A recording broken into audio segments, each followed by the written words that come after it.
Hello, beautiful humans. Blue here, and I wanted to share with you a tool that I learned from my dear sister, Briana, who I'm sure you're familiar with because she's been in many of my videos and on many of the podcasts, and she's just an incredible human being with a lot of wisdom. She's been one of my greatest teachers to date, for sure, and I have learned so much from her, so I always want to honor her and give her credit for anything that I utilize and any of her wisdom and any of her practices that I have learned from her when I share it with you. And so this one is from Briana, and she likes to call it Visiting Bullshit Mountain. So I believe that this journey of enlightenment, this journey of self-awareness, this journey of activating our potential and coming home into the gift of who we've always been is not a journey that shit doesn't hit the fan, that uncomfortable emotions don't come up. Anger, jealousy, uncertainty, unworthiness, shame, guilt, the whole plethora of the dark side of the moon. That is a part of the human experience. Just like we have the inhale, we have the exhale.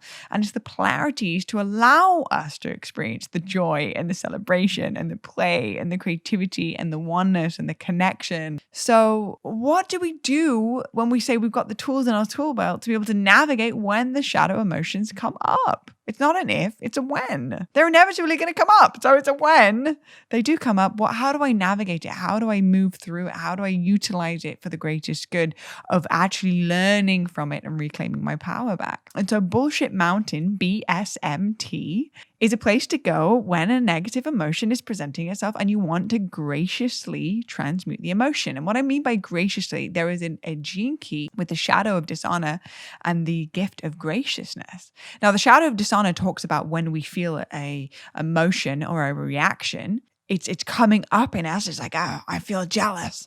And it's because you made me feel jealous and I don't want you speaking to her anymore. And this makes me feel deeply uncomfortable. And this is essentially the shadow frequency of dishonesty because it's essentially the trigger is representing a unintegrated part of ourselves that wants to be loved back into wholeness, that wants to be acknowledged. But the second we project it to something outside of ourselves as the reason why we're feeling that way, then we give our power away to do anything about it. And we dishonor ourselves and the other person in the motion of it. And so how can we move through feeling all of the emotions, allowing the sacredness of the emotion to come up, and by graciously transmuting it? And so BSMT, Bullshit Mountain, breath, sound, movement, touch. That's breath, sound, movement, and touch are 4 tools that we can place right in our tool belt. So when any of these negative emotions come up, we can graciously transmute them while simultaneously not spiritually bypassing our experience and allowing ourselves to fully feel all of it. Because Briana also said to me, which I really resonate with, I'm not here trying to be a Zen Buddhist monk. I'm here to be an embodied woman. I'm here to feel all of it and allow myself to love it back into wholeness. And so breathwork is an amazing way not only to get high on your own supply, but it's a tool that we are doing all the time, all day. Unconsciously we're breathing, but to consciously breathe, to consciously inhale, expanding the diaphragm, exhale, letting all of the air out and doing it in repetitions of maybe 33 breaths, inhale, exhale, hold it, and then do 33 and 33 until you do essentially 99 breath. And this is an amazing way to hold that energy with the breath and with the exhale, releasing out of the body and releasing on a somatic level. Another tool is sound. Sound can be a variety of things. It could be toning. But for me, if I'm feeling a denser energy, it's going to be more of a energy. And as you can see, it kind of freaks people out a little bit. So make sure that you have a safe space that you're not going to be heard or disturbed, and you can really fully go there in your own process. But really what that does is it allows any stagnation that is being held by an unexpressed emotion to move out and through. And sometimes when I'm in the shower and I'm feeling that uncomfortable experience and it's like attached to my body and I can feel it and I need an outlet.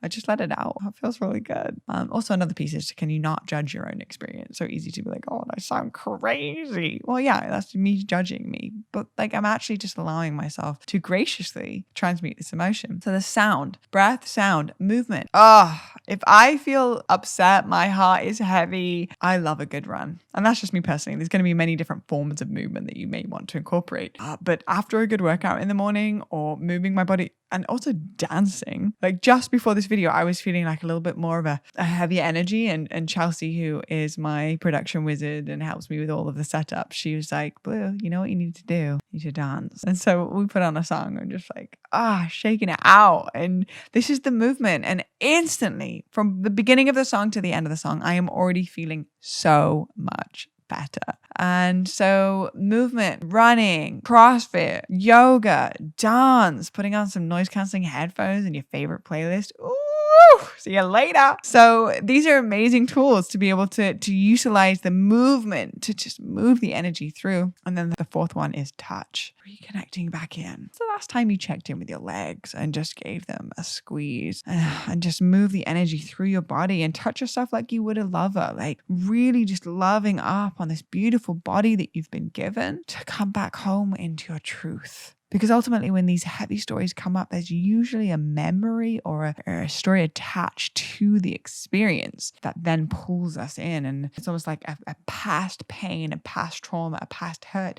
is now flipping onto a future timeline. Well, can we be the pattern interrupt as we see it starting to flip?